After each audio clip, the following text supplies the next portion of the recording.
penjuru Nusantara, pendidik mulia terpanggil jiwanya,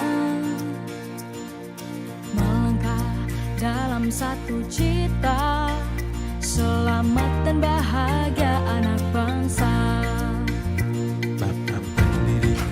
Assalamualaikum warahmatullahi wabarakatuh. Perkenalkan, saya Arsaflieni, CGP Angkatan 10 dari Kabupaten Damasraya. Saya adalah guru SMK Negeri 1 Kotobaru, Kabupaten Damasraya. Dan saya Widya Sata, CGP Angkatan 10 dari Kabupaten Damasraya, dari Sekolah SMKN 1 Kotobaru, Kabupaten Damasraya. Kami berdua akan melakukan kolaborasi dengan tema adalah pengambilan keputusan dalam perihal pemimpin pembelajaran. Mau dikepoin? Silahkan saksikan video berikut ini. Assalamualaikum warahmatullahi wabarakatuh. Waalaikumsalam. Berjumpa lagi bersama saya Widya Sata, calon guru penggerak Angkatan 10 Kabupaten Damasraya. Nah, pada kesempatan ini mari kita berbincang-bincang secara sehat, ngobrol-ngobrol santai dengan seseorang yang motivator, multitalenta, dan seorang kepala sekolah SMKN Negeri 1 Kotobaru, yaitu Ibu Gustina SPD MSI. Mau tahu apa pembicaraan saya sama Ibu kepala sekolah? Let's check it out. Assalamualaikum Ibu. Waalaikumsalam Bu Win.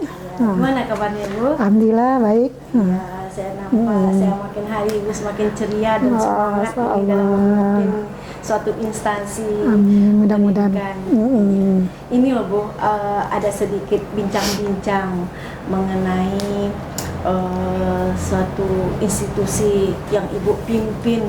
Tentu banyak hal yang terjadi yang harus Ibu mengambil suatu tindakan, bahkan keputusan yang harus Ibu pertimbangkan. Nah, saya akan berbicara mengenai itu Bu. Mohon kesediaannya Ibu. Ya, silakan Bu. Nah, ini ada pertanyaan awal nih Bu. Bagaimana Ibu Gustina mengidentifikasi atas kasus-kasus yang terjadi di sekolah SMKN 1 Kotobaru ini? Baik itu masalahnya berupa dilema etika atau bujukan moral. Kepada Bu Wit ya, sebagai CGP yang luar biasa, mudah-mudahan ilmunya bisa bermanfaat dan juga dapat ke kawan-kawan kita terkait dengan ini juga gitu kan. Nah, kita tahu bahwa di sekolah kita dengan latar belakang sekolah kita yang memang lumayan yang luar biasa ya, baik itu jumlah warga sekolah kita maupun dari luasnya sekolah kita gitu kan, dan beberapa jurusan yang ada di sekolah kita yang beraneka ragam. Nah, tentu dalam hal ini sekolah kita juga akan mempunyai bermacam ragam permasalahan juga gitu. Seperti adanya permasalahan yang dilema etikanya dan juga mungkin rujukan moralnya. Untuk mengidentifikasi permasalahan tersebut tentu kita analisa dan kita pelajari permasalahan itu seperti apa gitu. Ya, Bu. Nah, pertanyaan berikutnya Bu, kira-kira bagaimana Ibu menjalankan pengambilan keputusan terhadap kasus yang Ibu temui tadi? Kalau kita lihat salah satu contoh lah permasalahan yang ada di sekolah kita. Nah, sekarang kan anak-anak kita atau kita pun lah itu tidak akan pernah lepas dari namanya handphone lah gitu kan namanya gitu. Handphone sekarang kalau tidak ada handphone rasanya hambar ya kehidupannya. Nah, di balik penggunaan handphone itu memang luar biasa. Kegunaannya banyak dan mudaratnya juga tentu banyak. Nah, kegunaan dan fungsinya jelas, dia akan membantu dari proses apapun termasuk mungkin komunikasi baik kita sebagai guru maupun anak-anak kita sebagai peserta didik. Nah, kalau kita lihat sekarang ini dengan pemakaian HP ini di kalangan anak-anak kita usia remaja atau SMK ini sebenarnya udah usia antara remaja dengan dewasa kali ya, dewasa awal. Tentu ada beberapa hal permasalahan yang sekarang ini kalau kita lihat ini sangat marak sekali. Jadi penggunaan HP itu yang tidak pada tempatnya. Malahan ini sudah mengganggu dari pembelajaran mereka, sudah mengganggu dari keseriusan dan kepedulian mereka tentang terhadap pembelajaran atau proses pembelajaran yang ada di sekolah. Kemudian kalau yang lebih gawatnya lagi, ada barusan mungkin kita temui gitu, setelah dicek HP-nya banyak fitur-fitur yang tidak pantas mereka mereka punyai ataupun mereka miliki gitu kan, tidak pantas juga mereka lihat.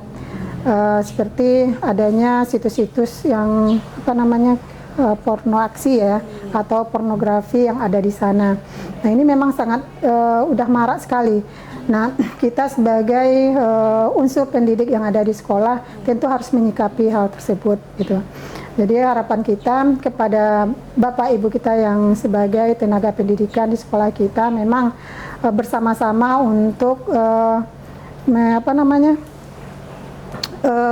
memantau penggunaan HP untuk anak-anak kita, sehingga memang fungsi dari penggunaan HP itu sesuai dengan usia mereka, sesuai dengan pelajarnya mereka, dan sehingga HP itu bermanfaat. Dan permasalahan yang tadi ada terdeteksi lah mungkin ya dari beberapa anak kita yang ternyata mereka memiliki situs tersebut, tentu kita harus mengklarifikasinya seperti apa. Nah, sudah sejauh manakah mereka menggunakan atau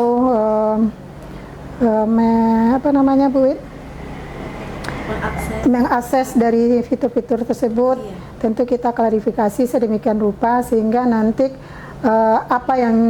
keputusan apa yang kita berikan ke anak itu sesuai dengan tingkat dari permasalahan yang ada di sana. Insya Allah bagus sekali langkah dan trik Ibu untuk mengadakan pengaturan dalam penggunaan HP ini. Nah, kalau boleh saya simpulkan, ibaratnya HP itu kayak dua mata sisi pisau, salah satu tajam dan salah satu tumpul. Apabila kita tidak memberikan penguatan tentang penggunaan HP ini, maka akan kesalahan dalam pemakaian kepada siswa. Jadi kalau kita juga mengabaikannya, maka lain lagi ya. Ya, Bu. Nah, ngomong-ngomong nih Bu, dalam hal penggunaan HP tadi, nah kira-kira ada tantangan nggak Ibu dalam mengambil keputusan bahwasannya penggunaan HP tadi diperbolehkan di sekolah? Tentu iya. Ada tantangan terhadap keputusan atau terhadap membolehkan anak-anak menggunakan HP. Nah, pada dasarnya sampai saat ini kita belum ada untuk menyatakan bahwa anak-anak tidak boleh menggunakan HP di sekolah gitu. Yang jelas apapun itu, ketika kita membolehkan atau tidak membolehkan anak-anak menggunakan HP, tentu ada positif dan negatifnya. Dimana kalau yang positifnya setidaknya seperti tujuan dari pengguna HP tadi memudahkan anak dalam pembelajaran, kemudian bisa berinteraksi. Nah, di balik itu ternyata HP itu banyak yang menyalahgunakan. Ketika belajar, kadangkala anak-anak secara tidak langsung tidak memperhatikan guru. Kenapa? Ternyata mereka udah asik dengan HP-nya sendiri. Kemudian kita menganggap bahwa anak-anak itu sudah angguk-angguk aja mendengarkan penjelasan atau materi yang diberikan oleh guru untuk pembelajaran, dikirain memang paham sepaham-pahamnya, ternyata mereka itu mendengarkan musik yang ada di situ. Jadi itulah tantangan kita mungkin bagi anak-anak kita yang membawa HP ke dalam kelas, sehingga banyak sedikit pasti akan mengganggu kepada proses pembelajaran yang ada di sekolah. Insya Allah yang Ibu tutupkan tadi itu sangat sistematis dan mudah dimengerti gitu. Nah, berikutnya Bu, kira-kira ada nggak seseorang yang bisa Ibu pertimbangkan atau membuat pertimbangan dalam penggunaan pengambilan keputusan di sekolah kita ini? Tentu ada gitu kan, karena kita di sekolah ini adalah suatu suatu tim ya, suatu tim baik dari mulai dari guru mata pelajaran, wali kelas, kemudian guru BK, unsur pimpinan yang lainnya. Itu adalah tim. Nah, semuanya itu mempengaruhi setiap keputusan yang ada yang kita buat. Jadi keputusan yang kita lakukan ini, setiap kita mencari sebuah keputusan terhadap permasalahan yang ada, maka semua tim yang terkait dengan itu dan yang terkait dengan permasalahan yang ada kita ikut sertakan dalam penyelesaiannya. Jadi mungkin itu, Bu Win. Iya. Nah, Bu, kira-kira Ibu kalau dalam pengambilan keputusan tadi ada enggak tip dan trik supaya efektif nih keputusan saya yang ambil ini sehingga mungkin ada pro kontra di luar sana bisa saya minimkan gitu. Berbagi Bu tip dan triknya. Untuk pengambilan keputusan, sebenarnya setiap keputusan dalam penyelesaian masalah dia pasti ada positif negatif, ada pro dan kontra, karena tidak semua keputusan yang kita ambil orang menyetujui atau menyukainya. Dan tentu di antara keputusan yang kita ambil tentu ada juga yang setuju dan pro terhadap apa yang kita ambil gitu. Jadi yang jelas apapun permasalahan yang ada, tentu kita identifikasi dulu seperti apanya, kemudian siapa yang terlibat di situ, kemudian kita akan melakukan Bu Wit? Iya, melakukan kolaborasi terhadap penyelesaian permasalahan yang ada. Kemudian kita cari titik terangnya dan tentu penyelesaiannya itu kita lihat itu sesuai dengan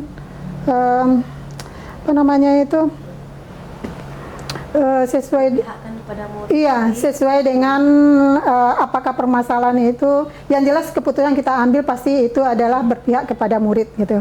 Kita inginnya apapun yang kita ambil itu ada keputusan yang terbaik untuk anak-anak kita.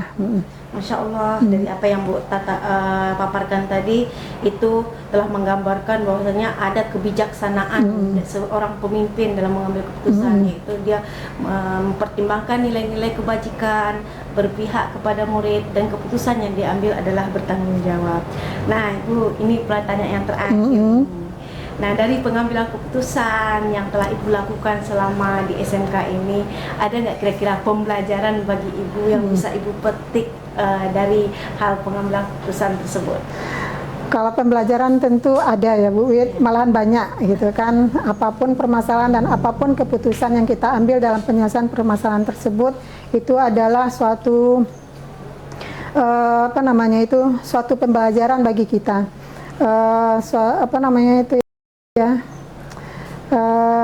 Seperti dengan penyelesaian permasalahan yang ada selama ini, setidaknya kita belajar untuk mengidentifikasi permasalahan yang ada. Kemudian dengan adanya permasalahan dan mengambil keputusan secara bersama, berarti di sana ada kolaborasi di antara kita. Dan tentu dengan adanya permasalahan dan keputusan dari evaluasi untuk penyelesaian permasalahan tersebut, maka kadang-kala kita perlu merenungi, merefleksi terhadap diri kita, apakah memang keputusan yang kita ambil benar atau tidak gitu. Apakah memang bermanfaat untuk warga sekolah kita atau tidak, atau apakah keputusan kita ini memang dibutuhkan oleh anak-anak kita. Karena apapun itu keputusan yang kita ambil, tentu yang paling utama yang kita pertimbangkan adalah anak didik kita. Masya Allah, dari pemaparan yang Bu berikan tadi itu dapat pembelajaran bagi saya akan halnya seorang pemimpin itu perlu pemikiran untuk supaya keputusan yang diambilnya itu benar-benar mantap. Nah, kalau boleh saya simpulkan Ibu, pengambilan keputusan Ibu ambil tadi berupa identifikasi, terus kolaborasi, terus menjadi solusi, terus mengujinya dan merefleksi. Itu adalah suatu langkah yang baik yang telah Ibu lakukan.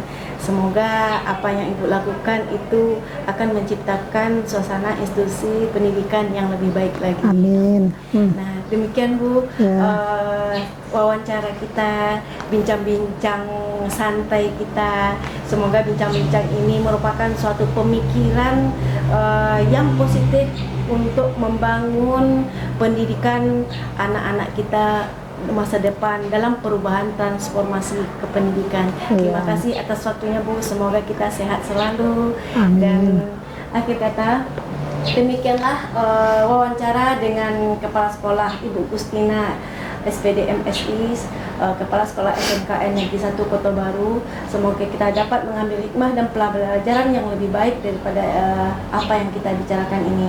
Demikian, Assalamualaikum warahmatullahi wabarakatuh. Salam sehat, salam bahagia. Assalamualaikum warahmatullahi wabarakatuh.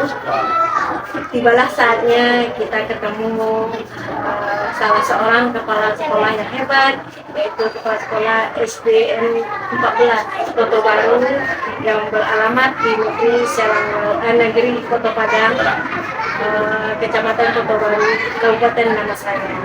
Nah, pada kesempatan ini saya CGP Widya Sarta Angkatan 10 Kabupaten Damastraya mencoba mewawancarai kepala sekolah tersebut dengan metode pengambilan keputusan dengan mempertimbangkan nilai-nilai kebajikan. Untuk lebih singkatnya, baiklah kita lanjut aja proses wawancara. Mari kita kepoin, cek it out. Dulu. Terima kasih banyak ya Pak atas waktu yang telah diberikan. Semoga kegiatan ini memberikan manfaat bagi kita semua. Oke Pak, udah berapa lama sih Pak bertugas di tempat ini? Tugas dari 2 tahun. Sebelumnya Bapak bertugas di mana Pak? Sebelumnya bertugas di Kecamatan Pulau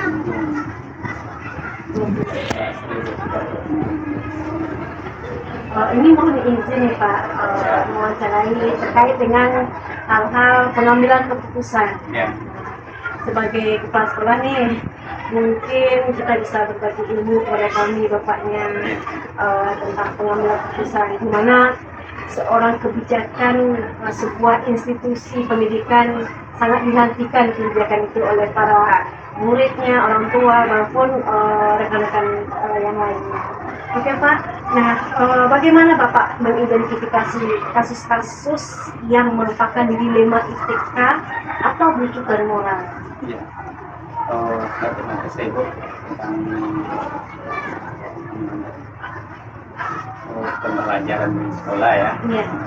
Kepala sekolah kan sebagai pemimpin pembelajaran. Kemudian ada kasus-kasus dilema moral, etika dan moral. Iya. Pertama waktu kita melakukan koordinasi sama guru, jadi artinya setiap bulan kita melakukan istilahnya rapat periodik dengan guru, membahas hal-hal tentang pembelajaran dalam kelas. Kemudian untuk mempunyai suatu kegiatan untuk sebuah angket diselesaikan sama guru. Pastikan dulu apa materi yang diberikan guru, sampai mana pembelajarannya, apakah jadi kendala, apa masalahnya, kita semacam tiket lah. Jadi kita bahas dalam satu rapat, setidaknya sebulan kita rapat. Ternyata udah bagus sekali ya Pak ya. Terus Pak, bagaimana Bapak menjalani keputusan yang Bapak ambil di sekolah Bapak, terutama ada kasus-kasus yang dua kepentingan yang bertentangan, tapi dia dua-duanya sama baik Pak? Ya, pertama ya, tentu kita langkah yang pertama yang kita lakukan adalah mengidentifikasi kasus yang terjadi, sejauh mana kasus ini terjadi dan langkah-langkah apa saja akan kita ambil ya. Karena kita mempertimbangkan apabila pembelajaran itu kita pembelajaran ini lebih kepada siswa. Jadi keputusan yang kita ambil jangan sampai merugikan siswa ataupun yang terjadi di sekolah ini. Kita tetap bergerak dalam jangan sampai kasarnya siswa ini jadi tidak mau sekolah, tidak mau belajar. Jadi itu yang kita benahi adalah bagaimana siswa ini bisa berkembang baik. Baik, kami setuju. Berarti semuanya sudah dipertimbangkan, pokoknya berpihak kepada siswa. Iya.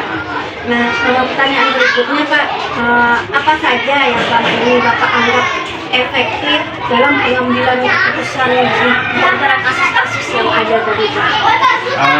Yang pertama itu ya, makan dari segi siswanya.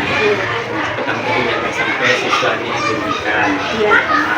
Yang kemudian kita menuju juga kepada sekolah kita kan kurang sekarang namanya kesepakatan.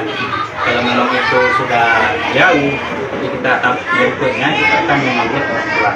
Jadi ada koordinasi dengan orang tua. Jadi selama ini setidaknya ibu kita melakukan diskusi melalui WA dan anak-anak yang berkasus kita bisa WA. Lalu sekali kita kumpul sudah sama orang tua, kita diskusi tentang masalah di rumah. Sampai situ kita tinjau. Ada permasalahan di rumah atau tidak, masalah dengan orang tuanya tidak, sampai anaknya sudah ini. Jadi selama ini kita lakukan. Setelah itu baru kita carikan solusi-solusi tentu dengan kesepakatan dengan orang tua. Kalau seandainya anak ini seperti ini, pas kesepakatan kita dengan orang tua akan seperti.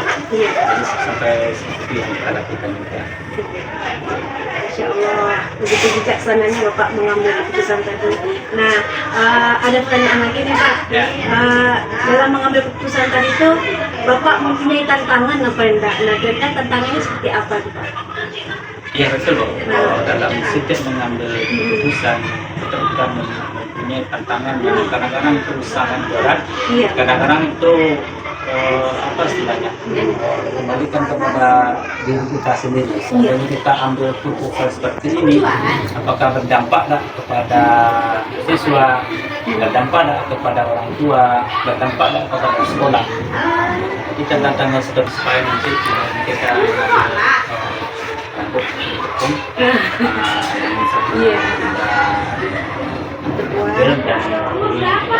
kita usahakan semaksimal mungkin.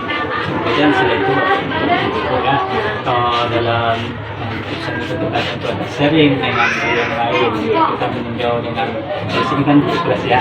Kita tanya dulu makanya dulu olahraga, bahasa Inggris, pendidikan agama Islamnya. Kita tanya bagaimana misi juga kita terjemahkan. Jadi kita punya yang salah kita nanti mengambil keputusan itu akan berefek kepada si anak ini. Anak ini punya masa depan yang jauh lebih baik. Kalau pasti anak kita di SD ini dianggap belum bisa, lalu nanti di SMP, di SMA, dia berhasil. Seperti yang kita tinggalkan. Begitu detailnya seorang kepala sekolah kita ini, sehingga setiap keputusan harus dilakukan seleksi pendekatan. Nah Pak, dalam pengambilan keputusan tersebut Bapak punya jadwal tersendiri nggak, atau punya kegiatan detail tersendiri nggak? Oh enggak, jadwal itu tidak kita kembalikan kepada kasus ketika apa yang terjadi. Dan misalkan terjadi, ya kita hanya melakukan pembinaan seperti biasa, seperti dalam upacara, seperti modal Jumat atau kegiatan-kegiatan lainnya. Itu yang kita lakukan. Seperti intinya semua kita komunikasikan ya Pak. Iya. Sehingga keputusan tadi itu semua pihak mengetahui. Iya. Nah Pak, lanjut ya Pak. Ya. Nah, faktor-faktor apa saja sih Pak yang mempermudah atau membantu Bapak dalam pengambilan keputusan khususnya dilema etika tadi? Yang pertama faktor yang dapat menyebabkan itu faktor sosial dari anak. Jadi kita melihat lingkungan sosial seperti apa. Kemudian faktor keagamaan.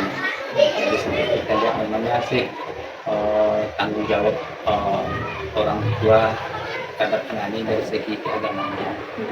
Kemudian yang ketiga tentu faktor dari lingkungan maksudnya di mana dia mengaji Al-Quran, kita punya. Kemudian kita juga melihat dari kondisi dari ekonomi orang tuanya. Kadang orang tuanya banyak Bu ya, kalau kita sekolah ini rata-rata orang tuanya yang ekonominya yang agak susah, itu anak-anaknya memang belajarnya agak susah. Iya. Jadi dukungannya itu agak susah. Itu yang kadang-kadang yang sulit kita menjemputnya. Kemudian kita sulit untuk menjadi pemahaman terhadap orang tua yang seperti ini. Tapi kalau ekonomi orang tuanya yang sudah bisa mapan itu biasanya mudah gitu. Di kesini, ke sini, oke Pak, kita lanjutkan. Seperti itu. Insya Allah sekali. Nah Pak, setelah lamanya Bapak di sini bertugas, kira-kira ada pengalaman menarik nggak Pak, atau yang berkesan sekali dalam pengambilan keputusan atau mungkin dalam kasus gitu Pak? Oh iya, karena juga sih, karena 2 tahun ini itu anak-anak yang pindah sekolah itu alasannya karena dibully ya, Iya. ada pembulian katanya. Lalu kita tinjau dari guru kelasnya, ayo sedikit anaknya yang dengan bully ya, di kelas. Kemudian kita tinjau pada teman-temannya, apa dilakukan terhadap teman-teman, apakah ada pembulian atau tidak. Kemudian yang terakhir kita panggil orang tuanya. Jadi terakhir kemarin itu orang tuanya selalu kita selesaikan, bagi dari kelas dengan anaknya, orang tua sudah dipanggil. Jadi ternyata orang tuanya datang juga ke sini dan membawa selembar surat yang pindah gitu. Itu keputusan yang barat, kita melepaskan anak ini, katanya kasusnya dari pembulian. Sebenarnya sudah kita mulai, sudah kita pendekatan dengan yang lain. Ternyata orang tuanya membawa surat pindah yang mohon pindah, dan surat itu yang sangat berat. Saya berikan kemarin pas pelajaran kemarin. Ternyata orangnya berbagai alasan A sampai Z, tidak mau di sekolah alasannya seperti itu kan. Bahkan saya mengulur waktu lah supaya nanti indikasinya seperti itu ya. Kalau kita pindahkan anak ini, nanti dia pindah ke sekolah yang baru, nanti sekolah baru bertanya kenapa sampai pindah. Nah, kita takut efeknya nanti sekolah ini dianggap nanti sekolah pembulian. Ya sebenarnya tidak seperti itu, nanti sudah menengahi. Tapi gimana lagi deh, pasal kalau orang tuanya seperti itu dengan berat hati kemarin kita lepas sama itu. Nah, sekarang tanya ke sekolah tempat tidak ada, kalau tidak ada tanggapan yang bagus. Alhamdulillah, karena mungkin pertimbangan Bapak tadi yang begitu bagus, sehingga mungkin orang tua yang tadi bisa menerima. Iya. Nah Pak, ini pertanyaan terakhir ini. Ya. Nah, kira-kira pembelajaran apa yang dapat Bapak petik dari pengalaman Bapak pengambilan keputusan tadi? Ya. Yang pertama, pembelajaran kita ambil dari setiap kegiatan yang kita laksanakan, kita harus merefleksi lagi. Kita refleksi apakah ini apa istilahnya jalankan dengan baik, apakah ada kekeliruan, dan sebagainya. Refleksi kita laksanakan ini bisa kita jadikan perbaikan untuk kegiatan yang bisa Alhamdulillah, Bapak telah memberikan pembelajaran bagi kami. Semua yang Bapak sebutkan tadi itu ada makna-makna yang dimana sebuah komunikasi yang dibangun di sekolah itu, sehingga pengambilan keputusan itu selalu berpihak kepada publik. Oke Pak, terima kasih atas waktu, terus kesiapan atau keluasan waktu yang diberikan kepada kami. Semoga ini bisa menjadikan pelajaran bagi kami terutama, dan bagi Bapak juga menambah pengalaman juga itu. Nah, oke, demikianlah Halo, Mbak Sapri. hasil wawancara saya dengan Salam, Pak Farisida Sawil, yaitu kepala sekolah SD yang berbakat, yang talenta, yang penuh inovasi dalam membangun penciptaan kondisi sekolah yang aman bagi siswa. Demikianlah wawancara saya. Kita ketemu lagi sesi-sesi wawancara berikutnya. Semaju terus, semangat terus, inovasi pendidikan Indonesia. Mari kita melakukan transformasi pendidikan. Assalamualaikum warahmatullahi wabarakatuh. Waalaikumsalam.